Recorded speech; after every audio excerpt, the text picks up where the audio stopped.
Imagine walking down your street. You walk up to your neighbor's front door, but you don't knock. Instead, you take out your phone and scan a small metal plate bolted to the wall. Instantly, you see a detailed profile.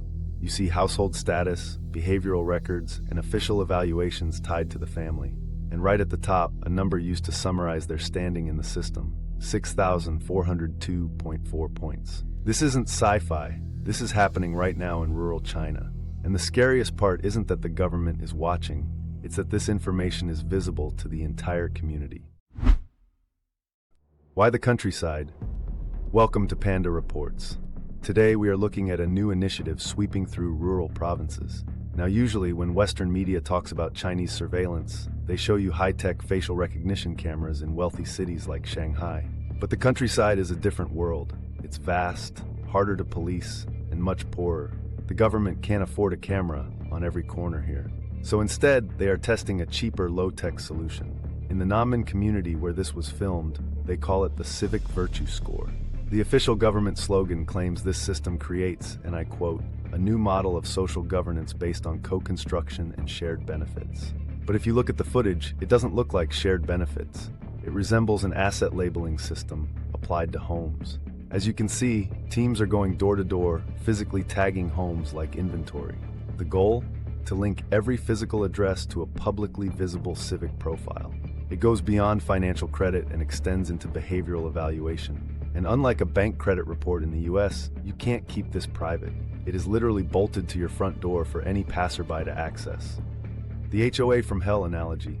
So how do you survive in a village where your reputation is a public number? You play the game. This is footage from a local government promotional video. Meet the model citizen of the village. She has a staggering score of 1,460 points. To understand how this feels for a regular guy living here, don't think of it like a FICO credit score. Think of this system more like a homeowners association, HOA, on steroids. In the US, an HOA might fine you for leaving your trash cans out or painting your fence the wrong color. It's annoying, but it's just a fine. Here, the HOA doesn't just fine you.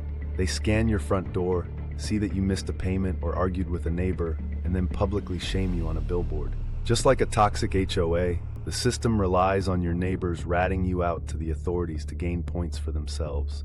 It weaponizes the people living next door. Let's look at how she earned this high score. First, plus 200 points because her family members joined the army. Second, 500 points because her children hold bachelor's degrees. Notice the weight here. In this system, having connected family members creates a class system where some neighbors are numerically superior to others. The grind Duolingo for propaganda.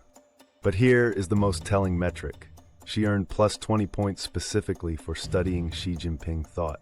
Now, if you're watching this from the US or Europe, that might sound like she's sitting in a classroom reading philosophy. She's not. This is usually done through an app called Xuexi Qiangguo, Study Strong Nation. Think of it basically as Duolingo for state political education. You log in, you tap on articles, you watch clips of the leader, and you take quizzes to rack up points. If you don't log in daily, your score stagnates. Think about the math on the scoreboard. You have to play this app 25 times just to equal the value of one bachelor's degree. It turns political loyalty into a daily mobile game grind, just to keep your numbers up. The board of shame. And what happens if your score isn't high? Well, you end up here. This is the village square. It's now a leaderboard.